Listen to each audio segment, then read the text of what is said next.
नमस्कार मित्र. आता मनातला कचरा हे वाचन मी आपल्यासाठी करतो आहे. लेखक अनामिक, अभिवाचन दत्ता सर देशमुख.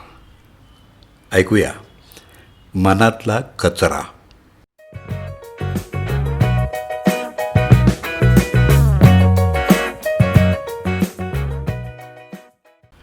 समीर, वय वर्ष 28. हा एक सॉफ्टवेअर इंजिनियर होता. कामाचं प्रचंड ताण, डोक्यावर 30 लाखाचं होम लोन, गृहकर्ज आणि ऑफिसमध्ये बॉसचा जाच. समीर नेहमी चिडचिड करायचा. त्याच्या चेहऱ्यावर कधीच हास्य नसायचं. त्याला वाटायचं जगात फक्त मलाच दुःख आहे. तो रोज संध्याकाळी पार्कमध्ये जाऊन एका बाकड्यावर बसत असायचा. तिथंच समोरच्या बाकड्यावर एक 70-75 वर्षांचे आजोबा, ज्यांना सगळे दामूकाका म्हणायचे, ते बसलेले असायचे. दामूकाका दिसायला एकदम साधे, पांढरा सदरा, डोक्यावर गांधी टोपी. त्यांच्या हातात नेहमी एक जाड काळ्या रंगाची डायरी आणि एक पेन असायचं. ते कुणाशीच बोलत नसायचे. ते फक्त मान खाली घालून त्या डायरीत काहीतरी भरभर लिहित असायचे. कधीकधी ते थांबायचे, आकाशाकडे बघून हसायचे आणि पुन्हा लिहायला लागायचे. समीरला त्यांचा खूप राग यायचा. काय म्हातारा आहे हा, घरात बसून देवाचं नाव घ्यायचं सोडून इथं येऊन काय कादंबरी लिहितोय. एक दिवस समीरचा आपल्या बॉसबरोबर खूप मोठा वाद झाला. समीरला रडू येत होतं. तो पार्कमध्ये आला आणि डोक्याला हात लावून बसला. तेवढ्यात त्याला खांद्यावर कोणाचा तरी हात जाणवला. दामू काका उभे होते. काका शांतपणे म्हणाले, बाळा, खूप ओझं झालं आहे का डोक्यावर? माझ्याकडे दे, मी हलकं करतो. समीर चिडला. तुम्ही काय करणार? तुम्ही काय जादूगार आहात? जा, तुमचं काम करा. दामू काका हसले. त्याने आपली ती काळी डायरी उघडली आणि पेन समीरच्या हातात दिला. हे बघ, मी जादूगार नाही, मी फक्त एक कचरा वेचणारा आहे. लोक घरातला कचरा डस्टबिनमध्ये टाकतात, पण डोक्यातल्या कचऱ्याचं काय? त्याचा वास येतो, तो सडतो आणि मग माणूस वेडा होतो. माझं एकच काम आहे, लोकांच्या डोक्यातल्या कचऱ्याची विल्हेवाट लावणं. तुला ज्या गोष्टीचा त्रास होतोय ना, ज्याचा राग येतोय, ते सगळं या पानावर लिही. शिव्या दे, रड, ओरड, सगळं या कागदावर उतरव. समीरला काय वाटलं कोणास ठाऊक, त्यानं पेन घेतला आणि लिहायला सुरुवात केली. बॉसचा राग, कर्जाचं टेन्शन, बायकोशी झालेला वाद, स्वतःचा अपयशीपण. समीर लिहित गेला. 1 पान, 2 पानं, 4 पानं भरली.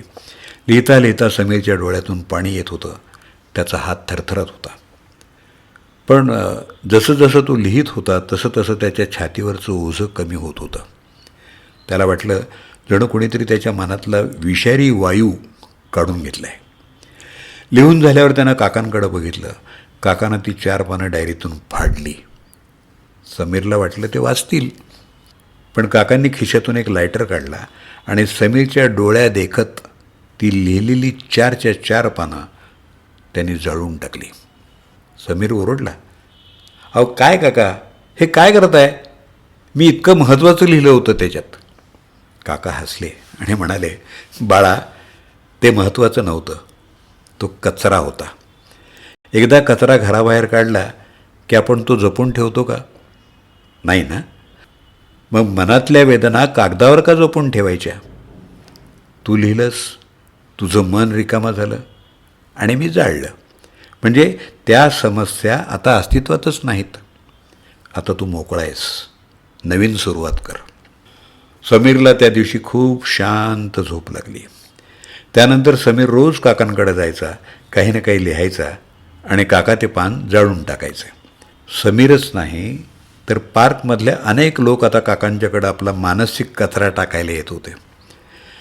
दामू काका कोणाचंही गुपित वाचत नसत, ते फक्त जाळत असत. 6 महिन्यानंतर एक दिवस समीर पार्कमध्ये आला. पण दामूकाकांचा बाकडा रिकामा होता. दुसऱ्या दिवशीही ते आले नाहीत. तिसऱ्या दिवशी समीरला समजलं की रात्री झोपेतच दामूकाकांचं निधन झालं. समीर धावत काकांच्या घरी गेला. तिथं काकांचा मुलगा सामान आवरत होता. समीरनं विचारलं, त्यांची ती डायरी कुठं आहे? मला ती बघायची आहे. मुलानं कपाटातून ती काळी जाड डायरी काढून समीरच्या हातात दिली. समीरला वाटलं यात काकाने जगाचं रहस्य, काहीतरी मोठं ज्ञान लिहून ठेवलं असेल. त्यानं थरथरत्या हातानं डायरी उघडली. पहिलं पान कोरं म्हणजे ब्लँक, दुसरं पान कोरं, तिसरं, चौथं, शेवटचं पान संपूर्ण डायरी कोरी होती. त्या डायरीच्या शेवटच्या कव्हरवर काकांच्या अक्षरात फक्त एक ओळ लिहिलेली होती. माणसानं आठवणी ठेवाव्यात पण जखमा नाही, हे ते वाक्य. मी माझं आयुष्य रोज जाळलं, म्हणूनच रोज नव्यानं जगलो.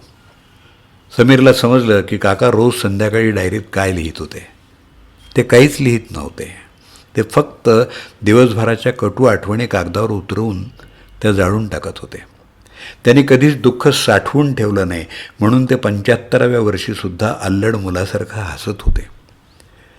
समीरनं त्या दिवशी ती कोरी डायरी आपल्याबरोबर घेतली, लिहिण्यासाठी नाही, तर हे आठवण्यासाठी की जगण्याचं पहिलं सूत्र म्हणजे विसरणं, लेटिंग गो. आपण मोबाईलची मेमरी फुल झाली की क्लीन करतो की नाही, पण मनाची मेमरी कधीच क्लीन करत नाही. जुन्या भांडणांचं आणि अपमानाचं ओझं वाहून नेऊ नका. रोजच्या रोज मनातला कचरा कागदावर उतरवा आणि जाळून टाका. मित्रहो, रिकामं मन हेच आनंदाचं घर असतं, हे लक्षात ठेवा.